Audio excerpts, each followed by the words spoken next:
So, in this third stanza, P.B. Shelley is talking about the effect of west wind on ocean, and he says that with the during the summer, this ocean, Mediterranean Sea, have a good sleep, and it is dreaming of all the things that are buried under the sea, that are lie buried under the sea, like old palaces and towers, and it is his calmness and quietness is disturbed by the west wind. And he says, thou for whose path, thou here refers to the west wind. So ninth line, I am reading the line number 9. Thou for whose path the Atlantic level powers cleave themselves into chasms. Chasm मतलब deep gaps, खाड़ी, खाई जैसे बना देते हैं, बीच में एक रास्ता चौड़ा, that is called chasm. While far below the sea blooms and the oozy woods which wear the sapless foliages of the ocean. oozy woods मतलब वीड्स, जो खरपतवार नीचे समुद्र में उगी हुई है उसके लिए आया है. विच वियर्स द सैपलेस फॉइलेजेस, फॉलिएजेस मतलब लीव्स, सैपलेस मतलब जूसलेस, मतलब उनकी पत्तियां ज़्यादा जूसी नहीं है. Know thy voice and suddenly grow grey with fear and tremble and despoil themselves, O hear. So, the leaves, the plants under the sea, they also tremble with the fear of the west wind and they shed away their juiceless leaves. So, again the poet hails the west wind to hear his prayer, and he says, thou for whose path the Atlantic's level powers. So, Atlantic is the sea. It sweeps. These line describes the effect of west wind on the Atlantic Ocean.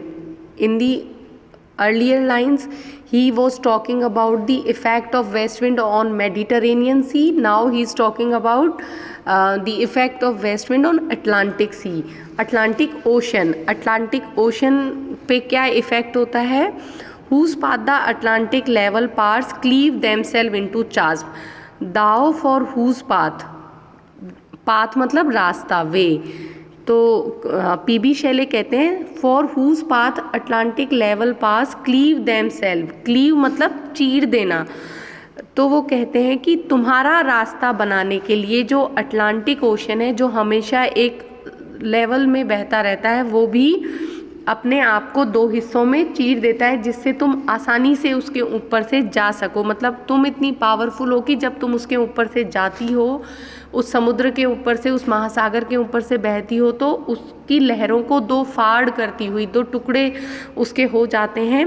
While far below the sea blooms and oozy woods which wear the sapless foliages of the ocean. और वहीं उस Atlantic ocean के बहुत नीचे गहराई में, मतलब तुम्हारा वो पीबी शैले कहते हैं कि उसकी सरफेस पे ही इफ़ेक्ट नहीं होता है वेस्ट विंड का, बल्कि अनंत गहराई में जहाँ तरह तरह के पौधे उगे हुए हैं, जो तैरते रहते हैं पानी में, और जिनकी जो तने हैं वो बिना सहारे के, और जूसलेस जिनकी पत्तियां हैं पतली पतली, लेकिन वो भी जब तुम अटलांटिक ओशन के ऊपर से गुजरती हो तो वो इतना डर जाते हैं कि पौधे अपने पत्ते, समुद्र के नीचे भी वो अपने पत्ते गिराते हैं. तुम्हारा इफ़ेक्ट इतना फियर्स होता है, इतना ट्रैम्बलिंग होता है कि बहुत नीचे आप वेस्ट विंड सरफेस पे से गुजरती है, but it plays a very important role and it affects the far fathom heights of the sky, कि वो उसके नीचे भी उसको बहुत ज़्यादा इफ़ेक्ट करती है स्काई को, ओशन को, sorry. So he says thou for whose path the Atlantic level powers cleave themselves into charge. So Atlantic ocean west wind is warmly welcomed by the waves of the Atlantic. They cut themselves in two parts so that the west wind can pass from the surface of the sea. So or it can be said like this, that the wind passed so fiercely from the surface of the Atlantic Ocean that it make furrows on the waves of the ocean. And while far below the sea blooms oozy woods which wear the sapless foliage of ocean, know thy voice and suddenly grow grey with fear. So at the bottom of the sea there are trees and plants which have juiceless leaves, and they are equally affected by the west wind. Thy voice and suddenly grow grey with fear.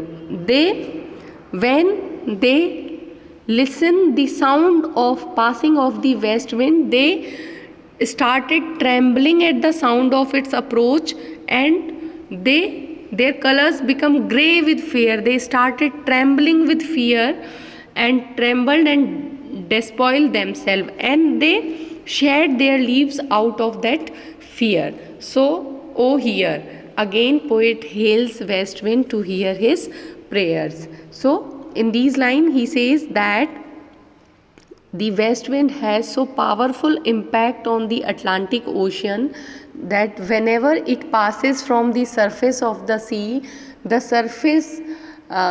ocean, the Atlantic Ocean welcomed it warmly, and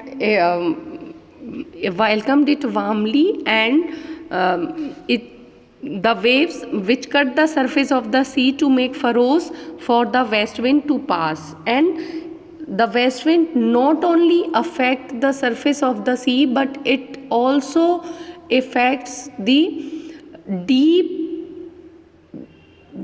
depth of the ocean, where in the depth of the ocean there are growing plants and flowers, and they all have juiceless leaves. But when they hear the sound of the passing of the west wind, they started trembling with the fear. They become grey with fear of the approaching of the west wind, and they shed their leaves from themselves out of that fear. So it has a very trembling and fearful effect on the plants and the leaves that are grown on in the deep sea, and it has a very fearful and trembling effect on the waves of the ocean also. And again poet hails west wind to hear his prayers.